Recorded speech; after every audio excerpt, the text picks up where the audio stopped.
How's it going, guys? This is Tim Nathan, and we are going to be talking about my Punishing Gray Raven initial review. All right, I know you guys have been waiting for this. You've been excited ever since the first time you saw that reaction video of me reacting to some player fighting against some big robot Mechazord monster thing. You've been waiting for this very moment, and I can tell you the wait was absolutely worth it, because I am going to criticize the game that you know and love. Now, I do have some good things to say about it, but I also have some negative things to say about it. So let's get started. First of all, I do want to lay out this caveat that I've only been playing gacha games for about 2 to 3 months, and Punishing Gray Raven I've only played for a total of about 15 to 20 hours of total gameplay time.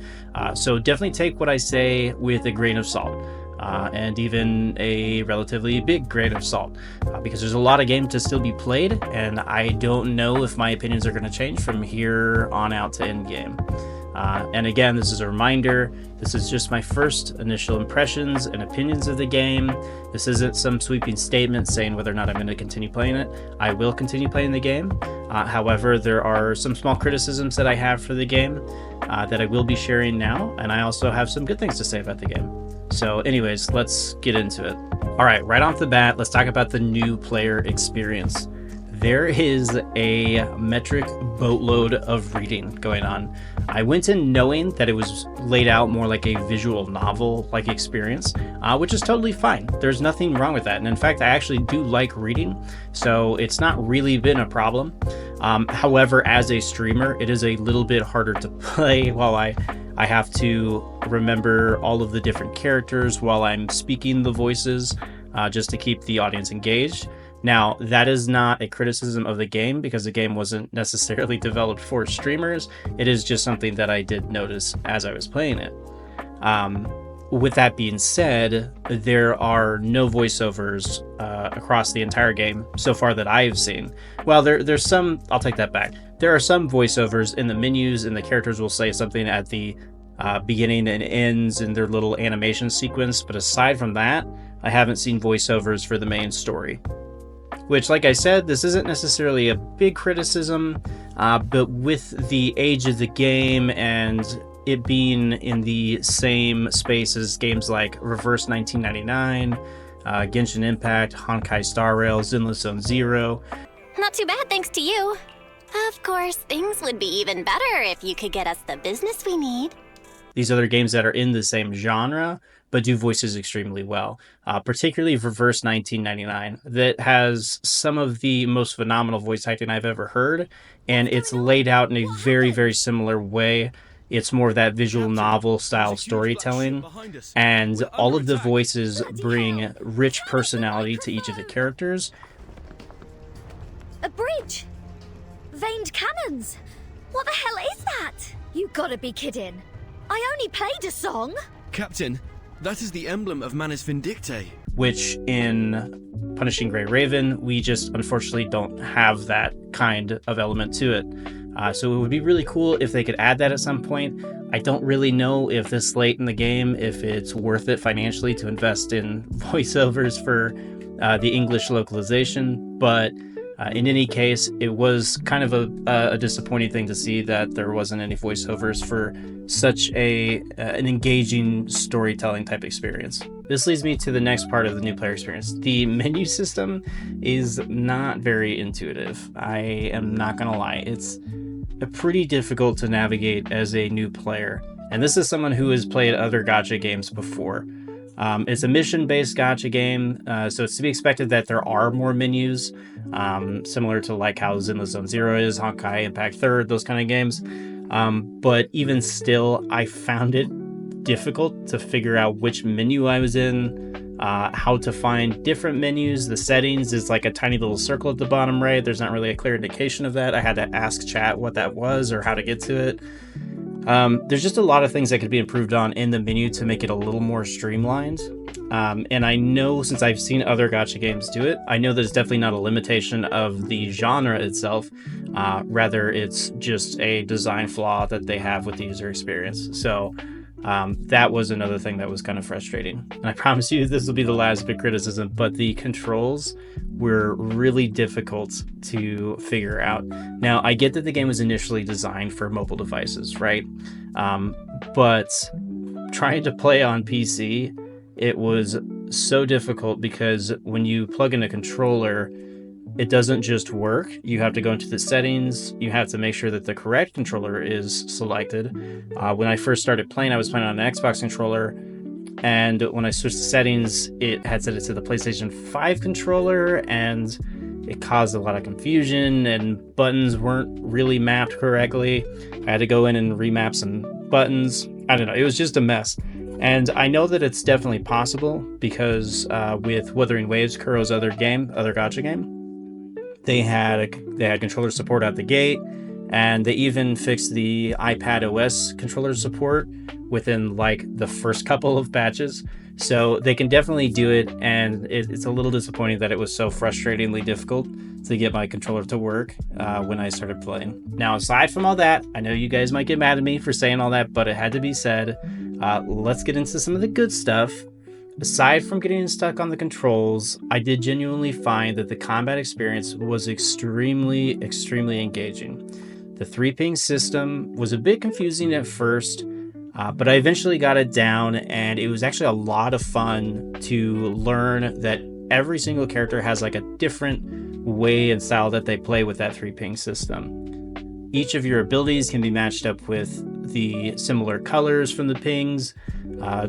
Hitting the pings in a row cause different effects for different characters, and each of those pings are actually different abilities that your character can use. Another thing which is really cool about it is in a lot of these other gacha games, each character usually has like 2 abilities, maybe 3, and with this game, each character at least has 3 in the ping system, and then they also have an ultimate. They have their normal attack, so it seems like you have a lot more variety character to character. All right, let's talk about the second big thing, which is the story. The story is a lot to take in at first because there's not a whole lot of clarification on what terms mean out of the gate, but after the first couple of hours, things start to come into focus, especially when you start getting to some of the characters' backstories. Some people in the chat did say that they don't remember that the beginning of the game was how it was when they first played it, as they were watching me play through it. So it is possible that Kuro went back and actually changed some elements of the game. Not sure if that matters at all to most people, but there it is. The post-apocalyptia theme, it was done in a pretty clever way in which a cybernetic pathogen was able to infect both human and machines, and humanity had fled to a base in space called Babylonia, and that's where they developed technology that allowed them to put human minds into machines called constructs. These constructs are the playable characters that you can get through the gacha system. Now, this wasn't initially clear at first, and I thought everybody was just a robot. I didn't know that they were tied in necessarily. It is possible that this is explained earlier on in the story, and maybe just my streamer brain didn't get it at first, but by the time I got to the first character backstory, I figured it out, and it made a lot more sense. Speaking of which, the characters' backstories are pretty well written, if I do say so, and one of them was absolutely horrifying. I'm talking about yours, Lucia. And seriously, what the actual fuck, dude? Kuro definitely knows how to disarm you. Let me tell you, that is for sure. Good job, Kuro. Good job. I appreciated that backstory. It made me really sad, but in a good way, because I had feelings, and it made the game more enjoyable. So anyways, take that how you will. I don't want to spoil it, because if you plan on playing the game and you haven't already, do Lucia's backstory. You will cry for days. For days. This will take me to the third main component, is the characters. The character designs are absolutely immaculate. Each character is clearly crafted with high fidelity assets. The artwork is just absolutely fantastic. Although it is a little confusing about how the characters work, because there's like multiple iterations of each character. There's like a thing called a weave for Crimson Weave. And it seems that all of the characters are like assigned to different elements, but within that, each character has like different iterations within each of those elements. I don't know. This probably sounds confusing because I'm also pretty confused. I'm not entirely clear on that entire bit, to be honest with you, but they have done a really good job of making each character feel and play remarkably different from one another, which I think is fantastic. Kuro has also made the game very free to play friendly. They even give you a free S rank, which I think is like equivalent to a 5-star in Genshin Impact. And when you pull on a banner, you actually get to choose which 4 and 5-star characters you want to increase the likelihood of pulling for, or A rank and S rank, or double S rank, or whatever they call it in this game.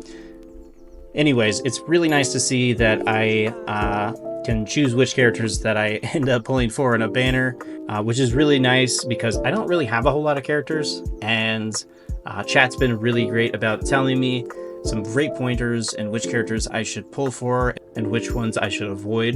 So that's been really nice. All in all, I want to say that the game is very good, and I'm honestly really excited to play more of it. One of the biggest surprises is how enthusiastic that the community is to welcoming a new player on board. I have received so many comments and messages from you guys welcoming me, and some have even said that I'm single-handedly summoning the entire community for Punishing Gray Raven to watch my videos, and for that I am extremely grateful. So thank you. I am very grateful for every single one of you who watches this video. Alright guys, that is my first impressions and opinions of the game Punishing Gray Raven. It has been a lot of fun. And if you enjoyed this video and you want to watch me struggle through learning how to play Punishing Gray Raven and run through the story, consider subscribing. And my next live stream will be probably pretty soon based on when you watch this.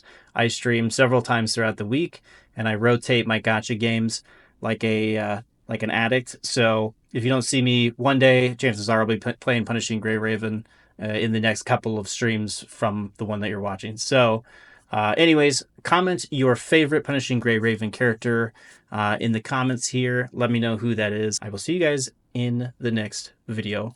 Bye-bye.